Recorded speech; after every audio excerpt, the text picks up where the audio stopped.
I remember when my son was probably about 4 months old and I was losing my mind.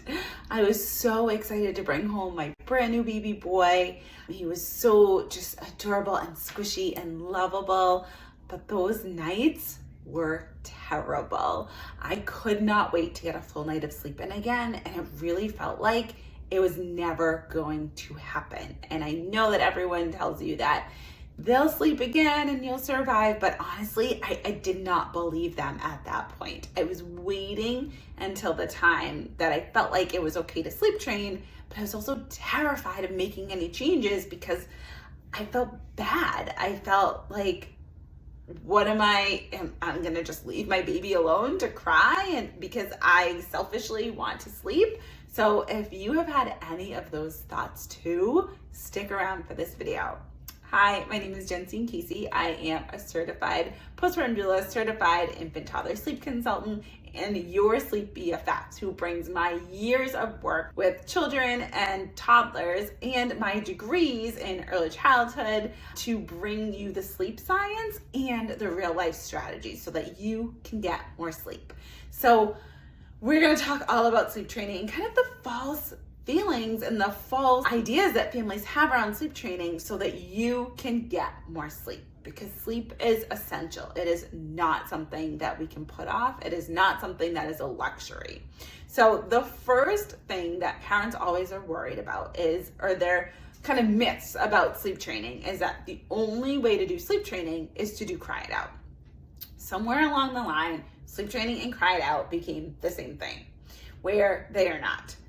Cry it out is a method of sleep training. It falls under the umbrella of sleep training, but it is not the only method of sleep training. I personally follow a compassionate sleep training program that helps you help your child be able to learn the skills to be able to fall asleep independently. You are there supporting your child the entire way in a way that feels good to you. So please do not feel like your only choices are to never sleep again or to leave your baby to cry alone, because that is what is going to do you in. You're going to feel continuously torn and unable to make a move because neither one is going to feel right.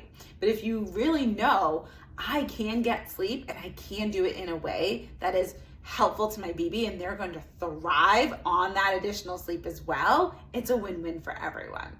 So the second thing that a lot of families kind of fall under this myth of and believe is that your child has to be a certain age and in their own room to do any sleep training. And both of those are pretty incorrect.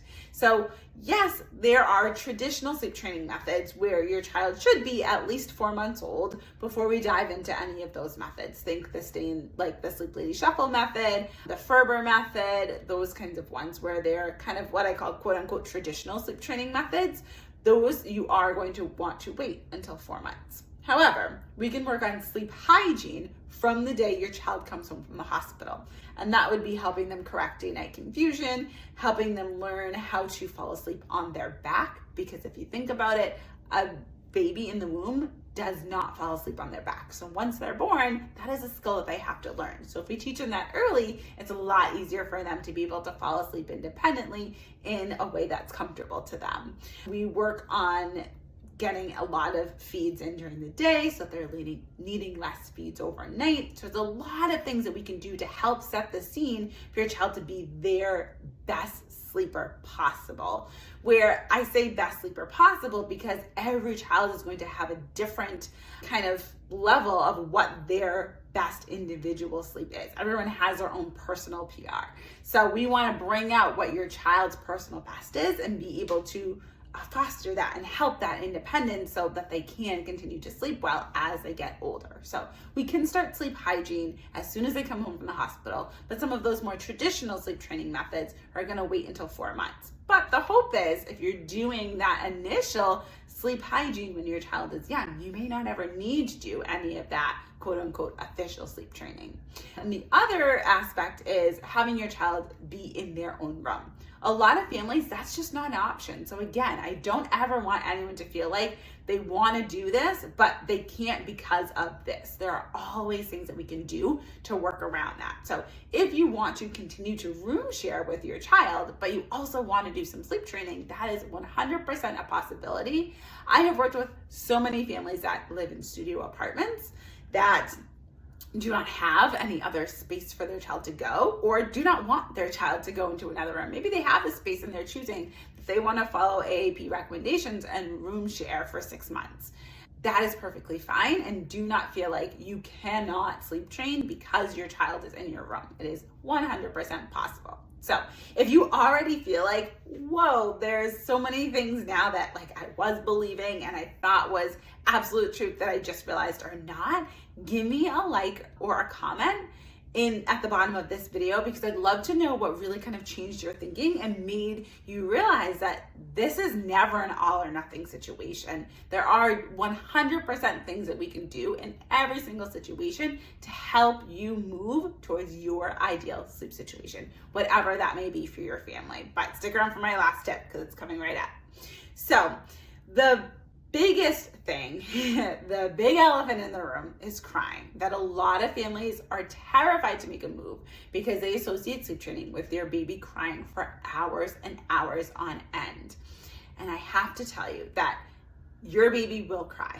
I'm not going to sugarcoat it. I'm not going to lie to you. Your baby is going to cry. But that crying is actually a good thing because it means your baby is communicating with you in the only way that they know how. And those cries really do tell us something. It tells us how much support they need. It tells us if they need any support at all. It tells us when to come in and when to stay out, when they're working things out on their own, and when they really do need a little bit more love and tenderness and support to be able to learn this new skill. So we don't want to erase all of that crying. We want them to cry because we want them to be able to communicate with us what they really need. So if crying is your big reason for not diving into sleep training, I'm going to invite you to go back to the pinned video on my channel. It's going to explain all about crying. It's going to give you a secret video that you can hop into that's only available to people that are in my paid coaching program that's going to give you access for free, and it's going to walk you through my crying hierarchy video, and it's going to explain what the 3 different levels of crying are during sleep training and exactly what to do to recognize those cries and what to do when you hear that cry from your child to make sleep training the most successful it possibly can for you with as little tears as possible. So make sure you go to that video. Again, it's the pinned video on my channel, the first one you should see when you come to my channel. If you have any questions at all, please pop them below in the comments and I will see you over there.